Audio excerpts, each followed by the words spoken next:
Hello friends, आप सभी का स्वागत है गामा चैनल पर। आज मैं आपको पिछले पूरे हफ्ते के इंपॉर्टेंट एंड सेलेक्टेड क्वेश्चंस बताने जा रही हूं। उनके आंसर्स एंड एक्सप्लेनेशंस देखने के लिए वीडियो एंड तक ज़रूर देखें। वीडियो के नोट्स बनाने की आपको कोई ज़रूरत नहीं है, आप इजीली इसे हमारे टेलीग्राम चैनल से डाउनलोड कर सकते हैं। सभी लिंक्स हमारे डिस्क्रिप्शन बॉक्स में दिए गए हैं। So let's start. First question of the week, IIFA awards 2023 में इनमें से किस फिल्म को बेस्ट फिल्म का अवार्ड मिला है? The answer is D, Drishyam 2।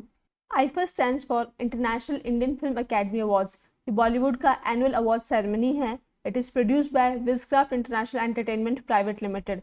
इस साल ये इवेंट हुआ था अबू धाबी यूएई में। आईफा बेस्ट डायरेक्टर का अवार्ड मिला है आर माधवन को for the film Rocketry the Nambi effect. Best actor female Alia Bhatt for Gangubai Kathiawadi और बेस्ट एक्टर मेल का अवार्ड मिला है ऋतिक रोशन को for the film Vikram Vedha. Next question, RBI ने मराठा सहकारी बैंक को इनमें से किस बैंक के साथ अमलगमेट यानी विलय करने का अलाउ किया है? The answer is D, Cosmos cooperative bank. Maratha सहकारी बैंक एक प्रोमिनेंट कोऑपरेटिव बैंक है मुंबई में। 2016 से आरबीआई द्वारा रेगुलेटरी इंटरवेंशन फेस कर रहा है।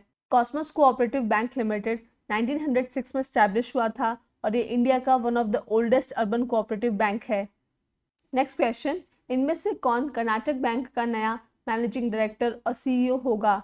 The answer is C, Srikrishnan Hara Sharma. Mister Sharma will replace MS Mahabaleshwara. Karnataka bank limited एक इंडियन प्राइवेट सेक्टर बैंक है। इसके हेडक्वार्टर्स है मैंगलोर में and it is an A class scheduled commercial bank. Next question, who has been appointed as the member of advisory committee to the president of COP28 to the UNFCCC? The answer is A, Mukesh Ambani. Mukesh Ambani is the chairman and managing director of Reliance Industries. He is the richest man in India. COP stands for Conference of Parties and 28 means 20th session of United Nations Climate Change Conference. It will be held from 30th November to 12th December 2023 at the Dubai Expo City. UNFCCC stands for United Nations Framework Convention on Climate Change. एक international environmental treaty है जिसका काम है climate system में जो human interference है उसे रोकना, कम करना। Next question, who has been awarded the 57th Jnanpith award which is India's highest literary honour? The answer is A, Damodar Mauzo. Mister Damodar is a Goan short story writer, novelist, critic and script writer in Konkani.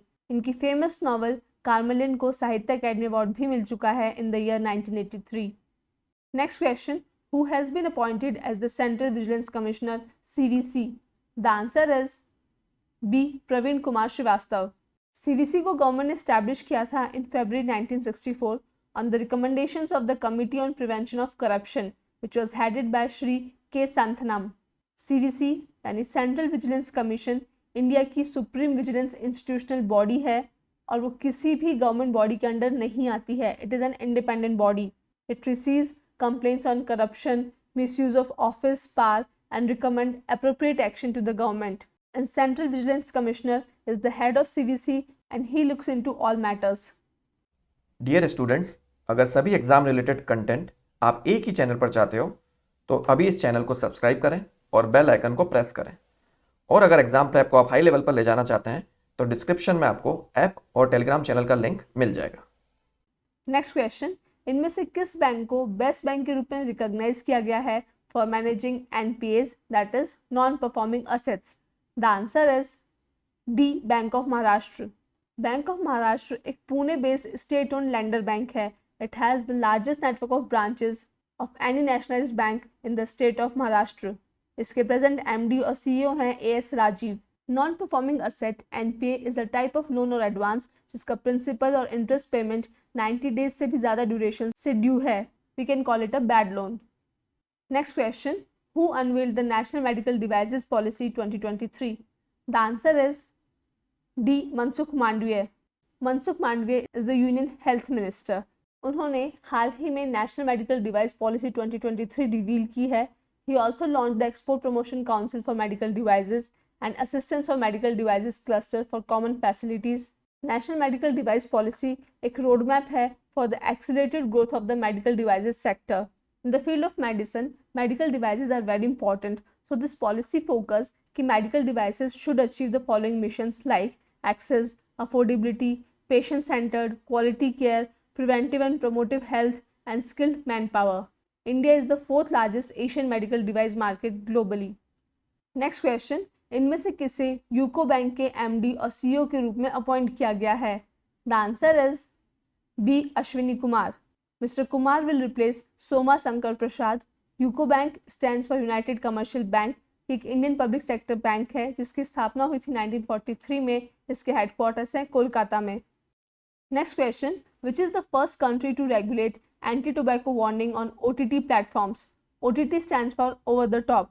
The answer is B. India. इस step के लिए WHO ने भी India को congratulate किया है. तो जिस प्रकार मूवीज़ और थिएटर्स में टोबैको वार्निंग्स दिखाई जाती थी, उसी प्रकार अब OTT के कंटेंट पर भी ये वार्निंग्स दिखाई जाएंगी. These guidelines were released on the World No Tobacco Day, which falls on 31st May.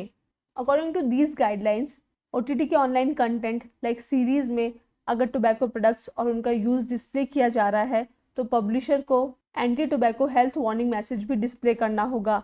The message should be static, it must be legible and readable. इसका फॉन्ट होगा black and the background will be white. और warnings होगी tobacco causes cancer और tobacco kills.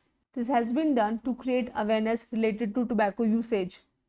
Next question, इनमें से किस team ने 16th season of Tata Indian Premier League IPL 2023 जीता है? The answer is B. Chennai Super Kings.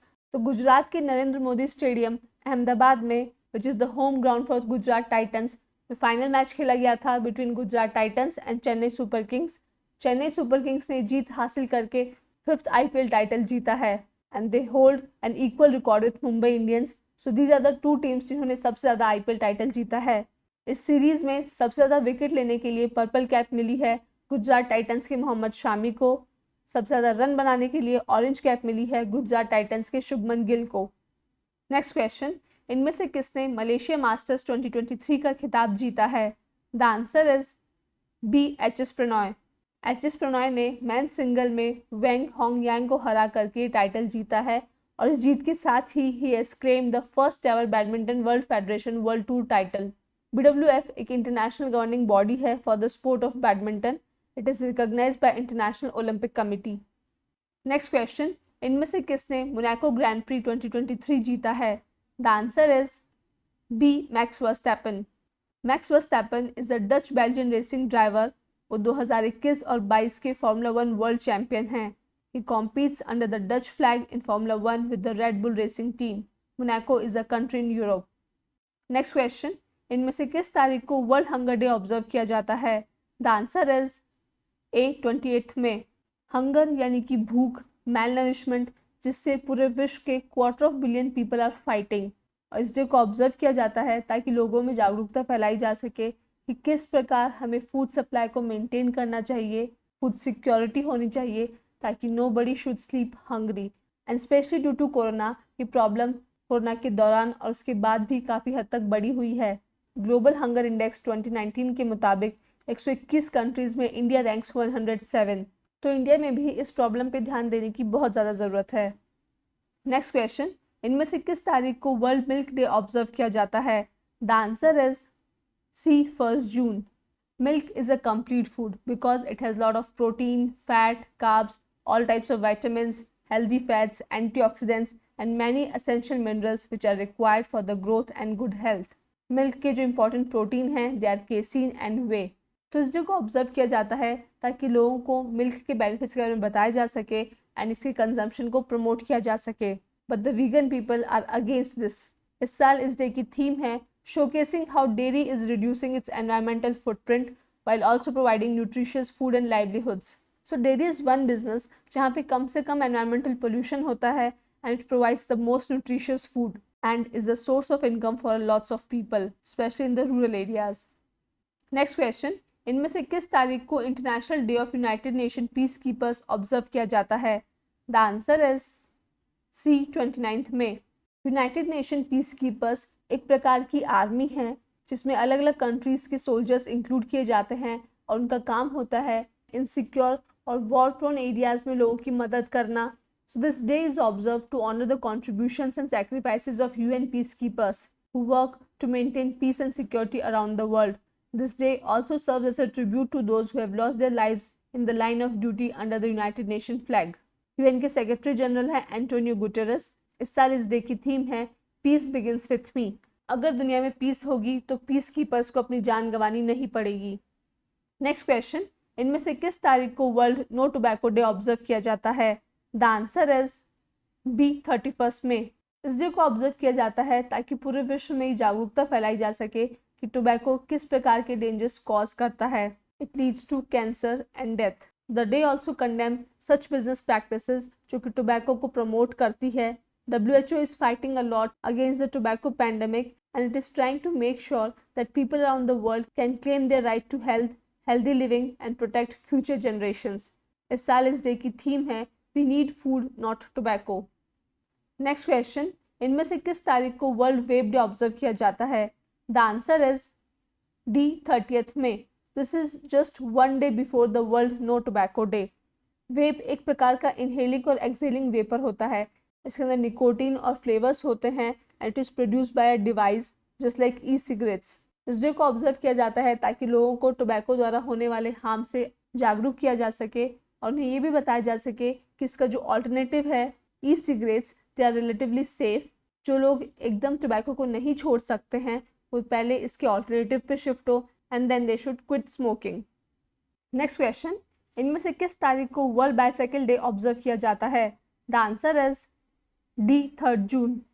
Cycle एक simple, affordable, reliable, clean and environmentally fit sustainable means of transport है। It is the cheapest means of transport. इसमें ना किसी प्रकार का fuel consumption होता है, ना ही इससे कोई पोल्यूशन होता है। सो दिस डे इज ऑब्जर्व ताकि लोग साइकिल को यूज़ करें for covering small distances. Cycling के और भी कई प्रकार के फ़ायदे होते हैं। इसके थ्रू आप वज़न कम कर सकते हैं, ये हमारे लेग मसल्स को स्ट्रॉन्ग करता है और कोलेस्ट्रॉल भी कम करने में हेल्प करता है और एनवायरनमेंट के लिए तो अच्छा है ही। This date has been chosen because इस दिन 1817 में साइकिल को इन्वेंट किया गया था बाय कार्ल वॉन द्रियास। इस साल इस डे की थीम है riding together for a sustainable future. Next question, Maharashtra की किस डिस्ट्रिक्ट का नाम बदलकर पुण्य श्लोक अहिल्या देवी होलकर रखा गया है? The answer is D Ahmednagar. Maharashtra में इससे पहले औरंगाबाद का नाम बदल करके संभाजी नगर और उस्मानाबाद का नाम बदल करके धाराशिव रखा गया था। महाराष्ट्र के चीफ मिनिस्टर हैं एकनाथ शिंदे और कैपिटल है मुंबई। अहिल्याबाई होलकर मराठा एम्पायर की हेरिडिटरी नोबल क्वीन थी। She established Maheshwar as the seat of Holkar dynasty. उनके हस्बैंड खांदेराव होलकर और ससुर मल्हार राव होलकर की डेथ के बाद she undertook the affairs of Holkar dynasty. So students, that is all about this week. I hope आप लोग को ये वीडियो पसंद आया हो। Please do not forget to like, share and subscribe this video. और यदि आपका किसी भी प्रकार का क्वेश्चन है, कोई फीडबैक है, तो आप कमेंट बॉक्स में बता सकते हैं। Thank you for watching. Keep learning, keep revising. जय हिंद, जय भारत। तो दोस्तों, अगर आप चाहते हो कि ऐसा ही क्वालिटी कंटेंट आपको मिलता रहे जो हेल्प करे आपको आपकी एग्ज़ाम प्रेप में, तो सर्कल में जो गामा का लोगो दिख रहा है उसको क्लिक करें और चैनल को सब्सक्राइब करें। Thank you.